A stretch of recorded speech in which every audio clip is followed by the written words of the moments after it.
아멘. 2019년도 마지막 주일입니다. 어떤 한 해를 보내셨습니까? 그저 저는 수고하셨습니다 라고 말씀드리고 싶어요. 얼마나 그 삶의 치열한 전쟁 같은 터전에서 믿음을 지키며 이기느라고 수고하셨습니까? 우리 삶의 모양이 하도 다양해서 다 설명할 수는 없지만 그래도 한마디로 요약한다면 희노애락의 한 해였겠죠. 현인의 말을 빌어서 지혜의 사람의 길을 생각해 보면 사람은 3번 깊은 생각을 할 줄 알아야 된다, 이런 얘기를 했어요. 하루를 지나고 그 하루를 돌아볼 줄 알아야 된다. 한 달을 살아보고 그 한 달을 살필 수 있어야 지혜로운 사람이다.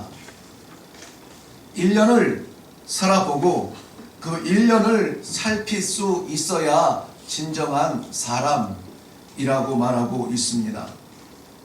왜 자꾸 뒤를 돌아다 볼까요? 저는 개인적으로 뒤를 돌아다 보면은 돌아보고 싶은 마음은 없습니다. 돌아다 보면 부끄러운 게 너무 많잖아요.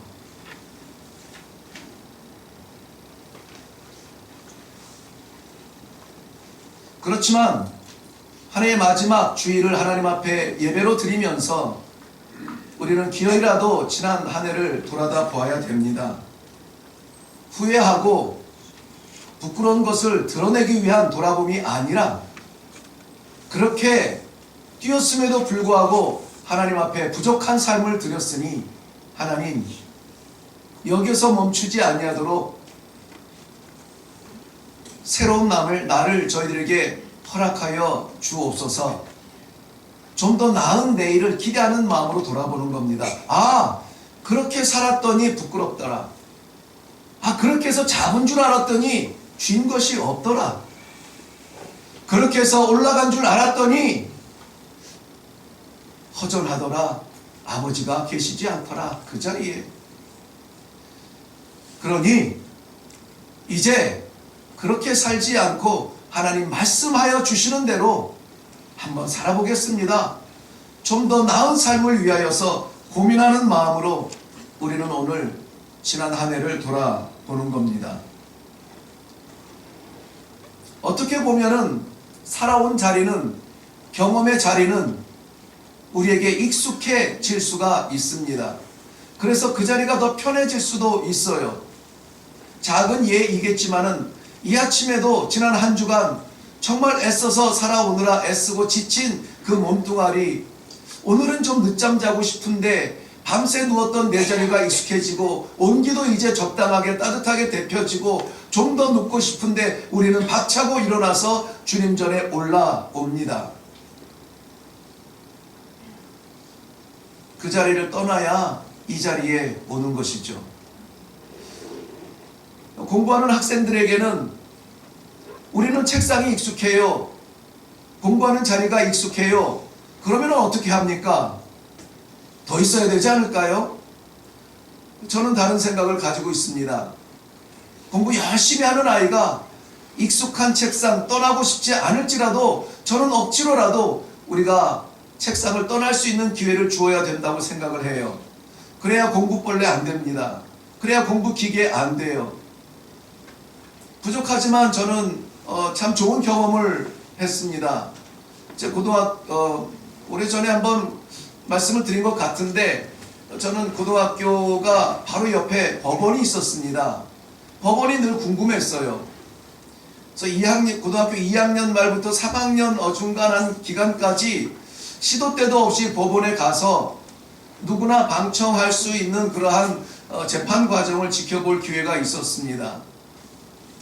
법관이 되기 위해서 법에 관심이 있어서는 아니었습니다. 그냥 마음이 끌렸어요. 도대체 어떤 사람들이 저 안에서 재판을 받을까? 그런데 모르겠습니다. 특별한 범죄를 다루는 그러한 이 구별된 재판이 아니고 누구에게나 공개된 일반 재판이어서 그런지 모르겠지만 그 문에는 그날 재판받을 사람들의 리스트가 쭉 적혀져 있고요. 누구나 들어가서 볼 수가 있었어요. 참 놀라운 것을 깨닫고 저는 그 순간이 너무나 감사하게 생각이 되어집니다. 그 자리에서 재판받는 사람들은 얼굴이 험악하게 생기거나 뭐 정말 우리가 생각하는 흉악범의 그런 얼굴, 상상하는 얼굴들이 아니었습니다. 마치 이 자리에 앉아 있어도 표가 나지 않을 그러한 우리들의 진짜 이웃이었고, 당시에 저는 학생이었기 때문에 그저 선한 아주머니, 할아버지였습니다. 그들의 재판받는 이유가 무엇이었는지 아십니까? 어떤 분은 정말 선한 얼굴을 가지고 전과 16범, 23범 그런 전과자들이 있는지도 몰랐습니다. 근데 그들의 이 중복된 전과의 범죄는 이런 것들이었어요. 다 말씀드릴 수는 없지만 기억에 남는 대로 말씀을 드리면은, 남의 집에 빨랫줄에 걸려있던 바지를 훔쳐간 죄, 수도가에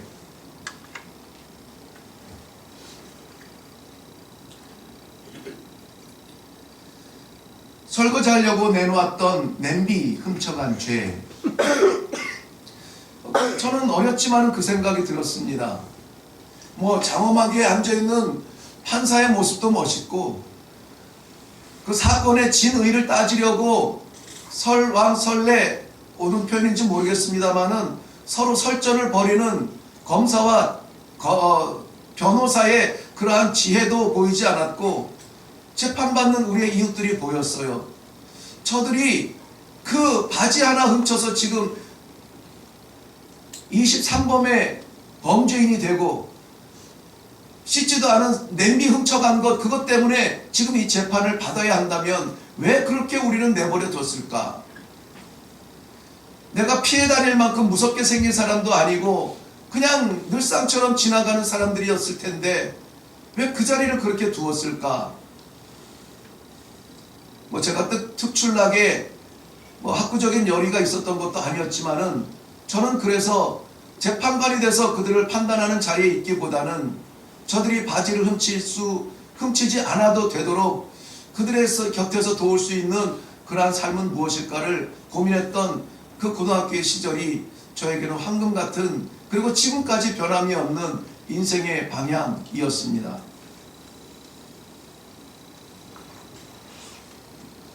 우리는 하나님께서 주시는 무엇인가 번뜩이는 그 방향을 향하여서 나아가게 됩니다. 여전히 우리의 욕심 가운데 있다면 도달할 수 없는 자리입니다. 여전히 나를 채우는 삶이라면 남을 채우는 삶은 흉내도 낼 수 없는 그러한 자리입니다. 게다가 그 자리는 우리가 이제까지 경험해보지도 못한 그러한 자리일 수도 있다는 것입니다. 아니, 나 살기도 바쁜데, 내 몸도 만신창인데 지금 내 눈에 이웃이 보일 수가 있겠느냐 반문할 수도 있겠습니다. 그런데 성경은 우리가 채 경험해보지도 못한 그 길을 향하여서 오늘 일어나 나아가라 라고 말씀하고 있습니다. 오늘 본문에는 여러 가지 내용 속에서 제목을 다양하게 잡을 수 있지만은, 저는 본문이 정확하게 이야기해 주는 대로 지나보지 못한 길이라고 제목을 잡았습니다. 지나보지 못한 길. 두렵기까지 하는 길을 오늘 하나님께서 말씀하신다면 기꺼이 우리도 나아가서 그 길을 걸어가서 그 길 끝에 있는 하나님의 약속을 붙잡는 그러한 모든 성도님들이 되시기를 바라는 마음으로 지나보지 못한 길에 함께 갑시다 하는 마음으로 이 말씀을 준비했습니다. 그러기 위해서 우리는 모두 다 익숙한 자리를 떠나가야 되죠. 3절 말씀에 보면은 백성에게 명령하여 이르되 너희는 레위 사람 제사장들이 너희 하나님 여호와의 언약궤에 매는 것을 보거든 너희가 있는 곳을 떠나 그 뒤를 따르라고 말씀하고 있습니다. 이스라엘 백성들 430년 애굽 땅에서 원치 않은 노예의 삶을 살다가 하나님께서 모세를 세우셔서 출애굽의 놀라운 역사를 일으키시고 상상할 수 없는 홍해바다의 가르심을 보게 하시고 광야에서 440년 동안 지나게 하셨습니다. 이제 약속하신 가나안 땅에 들어가기 위하여서 마지막 여정의 끝자락에 서 있습니다. 지금 이 말씀을 받는 사람들은 애굽에서의 고난 모르는 사람들입니다. 출애굽의 놀라운 기적 모르는 사람들입니다. 홍해가 갈라지는 것을 눈으로 보고 마른 땅을 건넜던 체험 없던 사람들입니다. 그 사람들은 다 광야에서 죽었고 지금 이 말씀을 받는 사람들은 광야에서 태어난 사람들입니다. 그런데 하나님의 약속의 땅에 일어나 가라 하니까 일어나 가려고 일어섭니다. 그런데 앞을 가로막고 있는 것은 요단강, 넘실대는 요단강을 건너가야 합니다. 오히려 이들에게는 약속의 땅이 됐든 뭐가 됐든 가나안 땅보다는 이 광야가 더 익숙할 수가 있습니다. 왜 그렇습니까? 광야에서 태어나 어린 시절을 보내고 거기에서 익숙한 계절, 익숙한 온기, 우리들이 생각하는 광야는 죽음의 땅이지만 그들에게는 삶의 터전이었던 그 자리, 그 자리를 기억하고 일어나라고 말씀하시는 것입니다. 일어날 수 있을까요? 낯선 땅을 향한 결단이 설 수 있을까요? 그러나 그 자리를 떠나야 약속을 차지할 수 있다는 말씀에 오늘 이스라엘 백성들은 중요한 행동을 보입니다. 첫 번째가 무엇이냐면 하나님께서 세우신 지도자들의 결단입니다. 레위 사람 제사장들이 너희 하나님 여호와의 언약궤를 메는 것을 보거든 제사장들이 언약궤를 메었다라고 말합니다. 언약궤를 맸다는 것은 이미 결단이 난 겁니다. 일어나서 나아가겠다고 결정을 하게 된 거예요. 왜냐하면 이것은 저들이 자의적으로 할 수 있는 일이 아니에요. 언약궤는 아무나 아무 때나 맬 수 있는 것이 아닙니다. 우리가 광야 생활 40년의 역사를 보아서 알겠지만은 이스라엘 백성들이 광야에서 머물면서 늘 백성들의 중심에는 하나님의 성막이 있었습니다. 그리고 그 성막 위에는 늘 하나님께서 낮에는 구름기둥으로 밤에는 불기둥으로 그들과 함께 존재함을 보여주고 계셨습니다.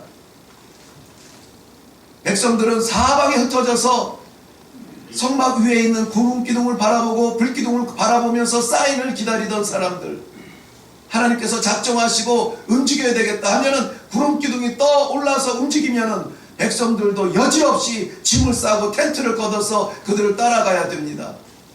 그 구름기둥, 불기둥으로 따라가는 제일 앞자리에 제사장들의 언약궤였습니다.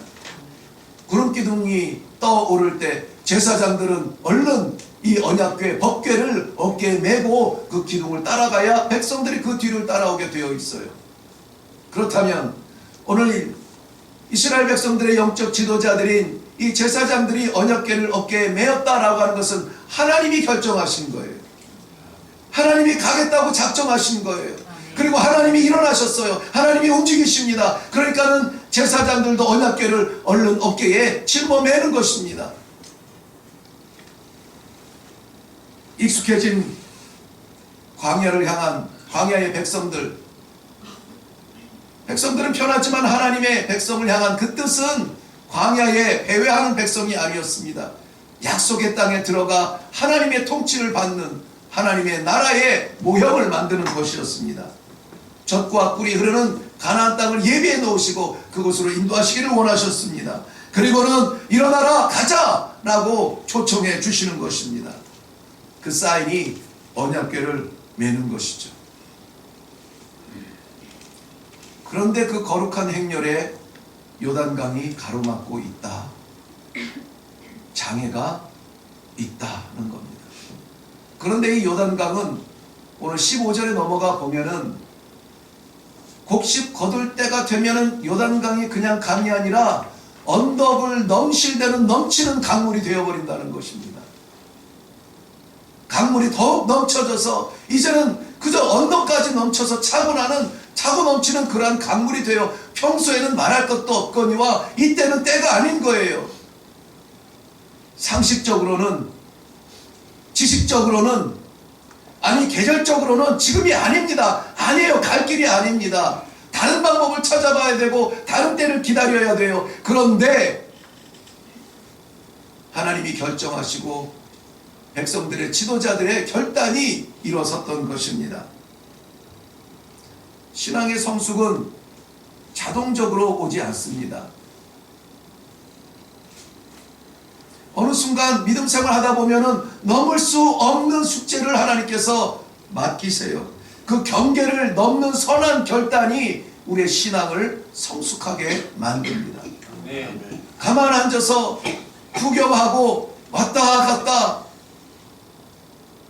신앙의 성숙을 볼 수가 없습니다. 계속 그 자리에 머물러서 하나님의 역사를 구경만 하든지 아니면 그 역사의 현장에서 증인이 되든지 하나님께서는 우리를 위하여서 일어나셔서 앞서 가시는데 우리는 이 자리가 좋사오니 이 자리가 편하니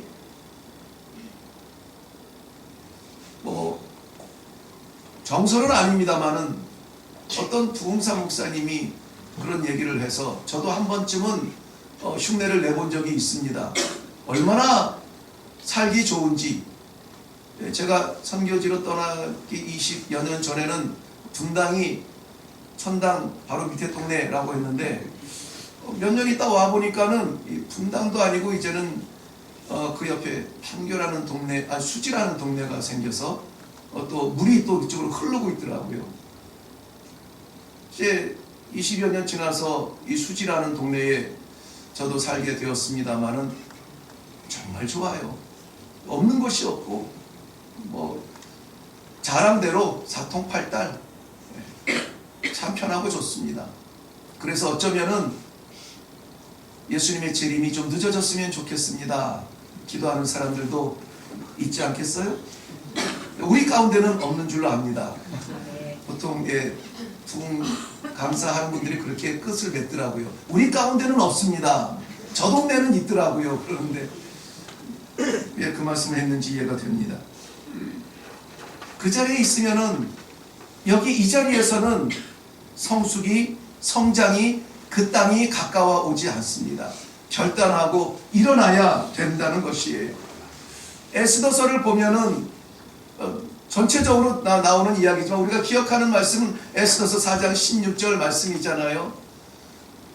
바벨론으로 끌려간 이스라엘 백성들, 하만이라고 하는 그 악한 사람의 괴계에 빠져서 민족이 말살될 수밖에 없는 형편에 몰려 있습니다.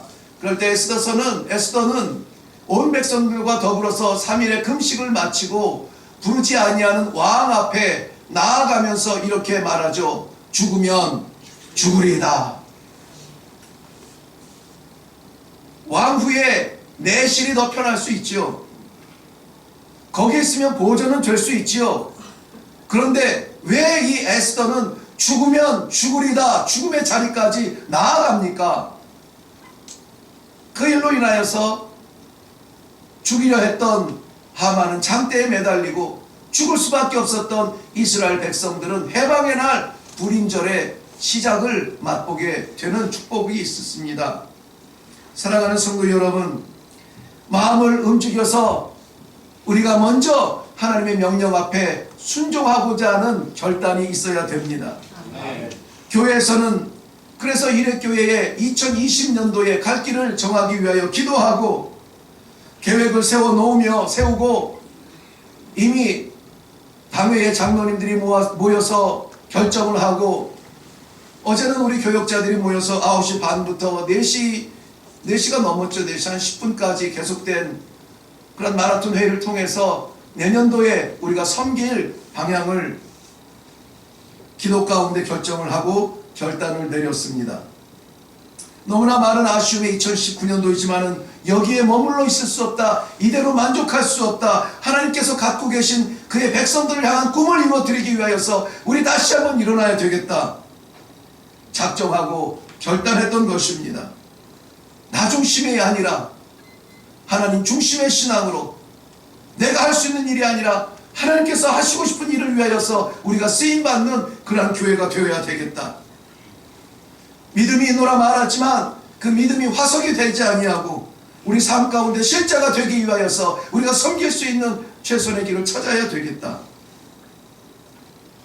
히브리서 11장에 나열된 믿음의 선진들의 이름만 나열하는 것으로 멈추지 아니하고 12장에 넘어가서 믿음의 주요 또 온전하게 하시는 이인 예수를 바라보자 목적을 정하고 예수님 걸으신 길이라면 우리도 걷자.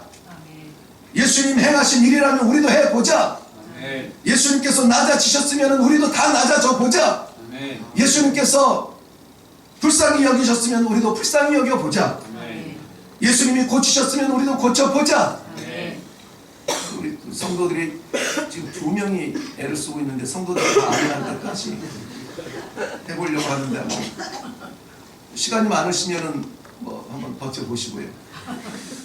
예수님이 말씀 전하셨으면 우리도 전해보자. 하나님께서 예수님께서 백성을 모으셨으면 우리도 모아보자. 예수님께서 가라 하시니까 우리도 한번 가보자는 거예요. 예수님께서 죽으셨으면 우리도 죽자. 거기서는 좀 약해지세요. 그래, 예수님이 부활하셨을 때에 우리도 부활하지 않겠어요? 세상 사람들 죽겠다 말할 때 우리는 살겠다고 말할 수 있는 믿음이 있어야 되지 않겠어요? 그래야 예수님 승천하시는 그 모양 그대로 우리도 하나님 나라에 승천할 수 있는 겁니다. 예수님 바라보자. 익숙한 성품의 자리에 머물러 있지 말고 예수님 바라보고 일어나서 나아가보자. 지도자들의 결단은 할 수 있죠. 그런데 더 존경스러운 것은 백성들의 순종입니다. 본문에 보면은 그 매는 것을 보거든 너희가 있는 곳을 떠나 그 뒤를 따르라 이렇게 말씀하세요. 먼저 떠나라 말씀하시는 것이죠. 지금 앉아있는 광야에서 떠나라는 겁니다. 옛 땅에서 떠나지 않으면 새 땅을 맛보지 못한다는 겁니다. 왜 그렇습니까? 땅이 우리에게 오지 않습니다. 우리가 가야 합니다. 절대 오지 않아요. 우리가 일어나서 아멘 말도 안 되는데 네 하고 나아가야 하나님이 약속하신 그 새 땅을 밟아볼 수가 있는 겁니다. 물론 낯선 땅을 향해서 가는 것, 게다가 넘실대는 요단강이 출렁이는 그 한가운데로 들어가는 것은 두렵습니다. 어렵습니다. 괴롭습니다. 불안합니다. 그런데 하나님께서 우리에게 주시는 것은 무엇입니까? 불안함이 아닙니다. 확신입니다. 하나님께서 우리에게 기대하신 것은 염려가 아니에요. 평안입니다. 이 길을 걸으면 이 땅, 이 길 끝에서 주님 만날 것이지. 이 계곡을 지나면 이 계곡 지나서 우리는 빛 가운데 설 것이지. 이 믿음이 우리에게 확신이 되고 그 확신을 따라서 일어나자는 것입니다. 병든 자리, 나약한 자리, 안 된다는 자리, 이것만은 지키고 싶다는 자리, 거기에 앉아있지 말고 일어나서 함께 떠나는 이 순종의 자리에 서 있는 멋진 성도님들이 되시기를 주님의 이름으로 축원합니다. 그리고 나서 따르라고 말해요. 따르라고 말합니다. 하나님께서 우리에게는 나아가기를 원하지 머물러 있기를 원하지 않습니다. 어떤 성경의 역사에서 보아도 그 자리에 있으라라고 말하지 않아요. 나아가기를 원하십니다. 언약궤를 메고 나아간다면 나아가세요. 언약궤 안에 담겨있는 것은 우리가 잘 아는 대로 하나님께서 시내산에서 모세를 통하여서 주신 두 돌판이 담겨져 있습니다. 바싹 말라 지팡이로 쓰는 아론의 지팡이에서 싹이 나고 열매가 맺힌 그 싹난 지팡이가 담겨져 있습니다. 이스라엘 사람들 광야 40년 동안에 심지도 거두지도 않은 그 땅에서 40년을 먹고 살았던 하늘의 만나가 담겨져 있습니다. 언약궤에 담긴 돌판과 지팡이와 만나, 공통점은 무엇일까요? 생명입니다. 세상의 이해를 초월한 생명, 하나님께서 주실 수만 있는 그 생명, 그 생명의 언약궤가 들렸다면 우리는 따라 나설 수 있기를 바랍니다. 아멘. 지도자들이 든 것이 언약궤면은 따라가세요. 지도자들이 든 것이 권위고 권세라면 따라가지 않아도 됩니다. 지도자들이 든 것이 인간적인 재주와 냄새라면 돌아서도 됩니다. 세상적 취미를 채우기 위한 그러한 자유로 여러분을 안내한다면 안 가도 돼요. 그러나 교회의 지도자들이 들고 일어선 것이 생명의 말씀이라면 여러분 자신을 내려놓고 따라가세요. 아멘. 생명이 거기에 있습니다. 아멘. 마지막 결론의 말씀으로 우리가 만날 곳은 4절 말씀입니다. 4절 말씀 한번 같이 가서 보겠습니다. 그러나 너희와 그 사이 거리가 2000규빗쯤 되게 하라. 2000규빗쯤 되게 하라. 아니 가까이 가면 좋은데 2000규빗이나 되게 떨어지라는 겁니다. 아니 오히려 그것을 우리도 짊어지고 가면 좋은데 제사장들 힘들면 나도 좀 짊어질게요 하면 되는데 2000규빗쯤 떨어져서 따라가라는 겁니다. 가까이 하지 말라는 거예요. 뭡니까? 왜 하나님은 언약궤를 매는 것은 제사장들이고 백성들은 2000규빗 떨어져서 걸어오라고 하십니까? 질서입니다. 하나님은 질서의 하나님이세요. 하나님께서 가까이 하지 말라, 아무리 소중한 것이라도 가까이 하지 말라 하면은 가까이 하지 말아야 돼요. 따라와라 하면은 따라가야 되는 겁니다. 이것이 질서예요. 이 행진에는 분명히 질서가 있습니다. 이 백성의 행진은 방향은 같아요. 같은 방향으로 향하여서 나아가고 있어요. 그런데 질서 안에 가라는 것입니다. 각자의 생각은 나는 이게 좋아, 나는 저게 좋아, 나는 이렇게 하고 싶어, 나는 저렇게 하고 싶어, 내 생각대로 하면은 이 질서는 깨져요. 교회에서 정하면 내가 싫어도 따라서 오세요. 그게 성도의 모습이에요. 내가 가는 길이 아니라 누군가 가는 길이 아니라 우리가 가는 길이어야 되잖아요. 우리가 가는 길. 마태복음 18장 20절에도 두세 사람이 모인 곳에 그냥 모였습니까? 내 이름으로 모인 곳에 나도 그들 중에 있다 말씀하셨습니다. 두 사람이 이 세상에서 그 마음으로 기도할 때에 하나님께서 응답해 주신다 말씀해 주셨어요. 그렇게 외치는 기도가 왜 응답되지 않을까요? 질서 속에 기도하고 있습니까? 마음을 합하고 있습니까? 하나님의 말씀 따라 가고 있습니까? 생명을 얻기 위한 기도입니까? 살아계신 하나님께서 오늘도 우리를 부르셔서 이 예배의 자리로 함께 인도하신 데는 이유가 있을 줄로 믿습니다. 하나님께서 교회에게 말씀하실 때에 너와 내가 따로 있을 수 없고 우리가 함께 나아가 주님의 그 영광을 마주하는 자리에 함께 서기를 원하는 우리 주님의, 우리 하나님의 그 마음을 오늘 읽으실 수 있기를 바랍니다.